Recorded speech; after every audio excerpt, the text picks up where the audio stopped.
Good evening প্রিয় বন্ধুরা। আমি সুকান্ত। আমার এই চ্যানেলের পক্ষ থেকে আপনার জানাই আন্তরিক শুভেচ্ছা ও অভিনন্দন। প্রিয় বন্ধুরা, আমি এসেছি আজকে আমার বাড়ির পাশে একটি প্রতিবেশীর সবজি খেতে। উনি মোটামুটি আমাদের এখানে বাংলায় ওটাকে কানি হিসাব করে, আর হিন্দিতে কি বলে জানি না। এখানে মোটামুটি 3 থেকে 4 কানি সবজি ক্ষেত করেছে উনি। সবজির ভিতরে রয়েছে উস্তা, তারপর করলা, ঝিঙে, আম, অনেক রকম সবজি রয়েছে। তো আমি এসেছি আপনাদের দেখাবো, চলুন।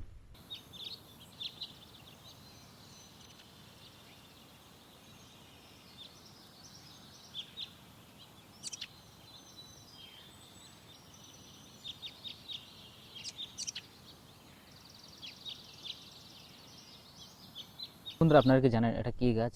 এখানে রয়েছে মোটামুটি আধ বিঘা জমির চেয়ে একটু বেশি। এটা হলো তরমুজ ক্ষেত। তরমুজ লাগিয়েছে এখানে, মোটামুটি আধ বিঘা থেকে বেশি আছে। আর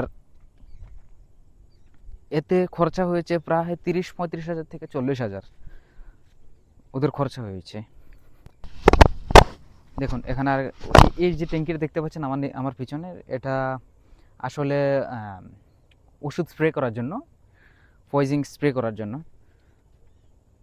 এই আর কি। দেখুন আমার পিছনে রয়েছে আরও যতটুকু দেখতে পাচ্ছেন, এই সামনের এই জায়গাটা, এটা পুরোটা ওদের সবজি। আর এর নিচে যেটা দেখতে পাচ্ছেন, এটা এটা হলো আমার মেজদা লাগিয়েছে। ওখানে মোটামুটি 2 বিঘার থেকেও একটু বেশি ওনারা লাগিয়েছে। দেখুন ওনারা আবার এখানে রয়েছে আরেকটা শশা, এটা শশা ক্ষেত। আর এটা হলো উস্তা। মোটামুটি সবজি যাই হয়েছে কেন, কিন্তু সমস্যা একটাই যে ওদের বরাবর রেট পাচ্ছে না, তাই বলে ওনারা এই বছর, মানে গত বছরের তুলনায় এবছর ওদের পুঁজি যত টাকা ইনভেস্ট করেছে ওটা উঠবে কিনা, ওদের এটাই অনেক একটা চিন্তার বিষয়। কেননা ক্ষেত সবজি রয়েছে কিন্তু মার্কেটে তেমন চলছে না। আর এর তুলনামূলকভাবে সার, যেটা কীটনাশক ওষুধ, জৈব সার যেটা রয়েছে, ওইগুলি তুলনামূলকভাবে অনেক হাই রেট। বুঝতে পেরেছেন? এক প্যাকেট সার কিনতে গেলে অনেক টাকা পড়ে। যেমন একটা সার রয়েছে মোটামুটি দনজাইম গোল্ড, এটা এখন মার্কেটে পাওয়া যায় না। ভালো সবজি হওয়ার জন্য আমি মনে করি দনজাইম গোল্ড প্রয়োজন, কিন্তু ঠিক আছে। তো এটা এখন মার্কেটে পাওয়াই যায় না। তো এই হিসাব করতে গেলে দেখুন, এই মুহূর্তে এই সারটা ক্ষেত্রে অনেক প্রয়োজন। আর যেহেতু প্রয়োজন, মানুষ ব্যবহার করতে হবে, এটা রেট রয়েছে, এর বডি রেট রয়েছে 700 টাকা, কিন্তু এটাকে বিক্রি করতে হচ্ছে মোটামুটি এখন বিক্রি করছে, যারা দোকানদার রয়েছে তারা বিক্রি করছে প্রায় 1000 টাকার মতন, পুরোপুরি ব্ল্যাক মার্কেটিং। আমি মনে করি এটা গভর্নমেন্টের দেখা উচিত। তা না হলে কৃষক বাঁচবে না। ও কী করে বাঁচবে বলুন আপনারা? যারা ক্ষেত খামার থাকে তারা এভাবে হলে কেউ ক্ষেত খামার করবে না আগে পরে। তো আমি এটাই বলতে চাইছি, এটা গভর্নমেন্টকে একটু নজর দেওয়া উচিত।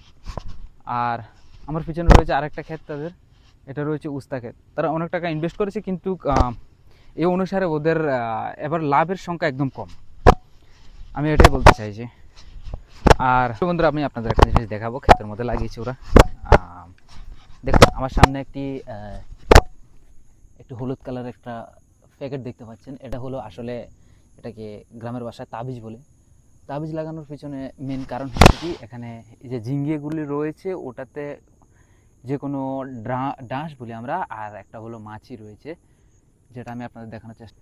আসলে এটা কোনো তাবিজ নয়, আসলে এটা হলো এমন একটা জিনিস, যেটা এটার ভিতরে একটা সেন্ট হয়, যেটার সুগন্ধের কারণে এখানে সব থেকে বেশি এই মশাগুলি এসে বসে। আর এটা আঠালো জাতীয়, এটা কিছুটা আঠালো জাতীয়, স্টিকি স্টিকি সিস্টেম কিছুটা। এটার ভিতরে আসলে বসলে অটোমেটিক এটার সাথে আটকে যায়, এই কারণে আর এগুলি মরে যায়। আর এর থেকে আমরা কি পেয়ে গেছি, এই মশা মাছিগুলিকে হত্যা করে আমরা আসলে এখন সত্যি কথা বলতে কি আমাদের ফাঁপে ধরে গেছে। দেখুন আমার পিছনে আরেকটা রাবার গাছ রয়েছে, দেখুন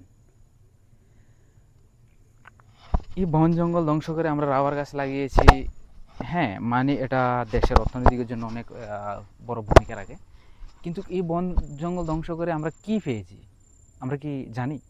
না, আমরা কিছুই পাইনি। সত্যি কথা বলতে কি আমরা আম গাছ হারিয়েছি, কাঁঠাল গাছ হারিয়েছি, বয়রা, অর্তকি, অনেকগুলি ফসল ছিল যেগুলি খেলে আমাদের শরীরে অনেক হেলথের জন্য ভালো ছিল, কিন্তু আমরা এগুলো এখন পাই না। গ্রামগঞ্জে আগে প্রচুর পরিমাণে কাঁঠাল পাওয়া যেত, এখন তো কাঁঠাল পাওয়াই যায় না। লিচু মানুষ শখ করে এক দুইটা গাছ লাগায় বাড়ি ঘরে, এই আর কি। তো এর পিছনে আরেকটা কথা কি, যে করলা যেটা ফলন রয়েছে, এটার এখন আজকাল সিস্টেম হয়ে গেছে কি, একটা ফুলের সাথে আরেকটা ফুল লাগাতে হয়। একটা ফুলের সাথে আরেকটা ফুল লাগালে হয় কি, এটা মানে যে ফলনটা নষ্ট হয় না।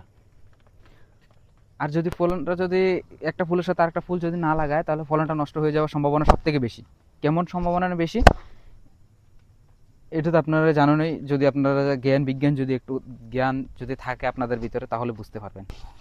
আর এর পিছনে দায় কারা প্রিয় বন্ধুরা? এর পিছনে দায় আমরাই। দেখুন আমরা মশা, মাকড় সব কিছু আমরা হত্যা করেছি, পশু পাখি সব কিছু আমরা হত্যা করে এই বিশাল বড় আম্পায়ার দাঁড় করিয়েছি। আসলে এগুলো আমাদের প্রপার্টি নয়, এগুলি সত্যি কথা বলতে কি এগুলি বনজ সম্পদ।